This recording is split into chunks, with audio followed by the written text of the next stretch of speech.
Sınıfımızda umuman ajralmaydigan odamlar kim? Kimi ham ustoz yaxshi ko'radi. Kim hamma bilan yaxshi kelishadi. Kim zo'r o'ynaydi. Doim darsga kech qolib keladigan odam kim?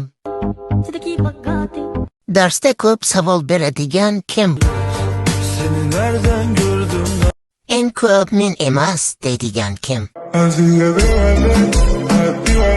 Tanaffusda eng ko'p kutuvchi kim? Sınıfımızda hamma bilan chiqisha oladigan kim? Har bir rasmda model bo'lib tushadigan kim? Doim kech qoladigan lekin eng kutilgan inson. Tanaffusda faqat kitob o'qiydigan donishmand. Kulgusini o'zi kulguli bo'lgan do'stimiz. Sınıfda eng ko'p stories qo'yadigan kim?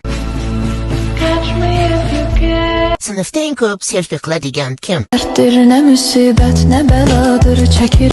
Hamma asrlarni biladigan razvedkachi. Sınıfımızda eng chiroyli tabassum egasi. Sınıfımız modeli har bir daqiqada rasmga tushadigan. Doim kech qoladigan, birinchi dars tugaganda kirib keladigan. Sınıfımız bankiri, hammadan qarzi bor yoki hammaga qarz beradigan. Doim uxlab yotadigan, eng oxirgi parta sohibi. Sınıfımız erkatoyi, ustozlarning eng sevimlisi. Doim ishga narsa qidiradigan, sumkasida doim yegulik bo'ladigan. Sınıfımız yuristi, hamma bilan bahslashishga tayyor.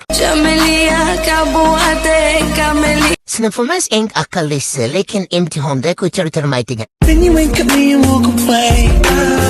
Sınıfımız shoiri, har qanday vaziyatga she'r to'qiydigan.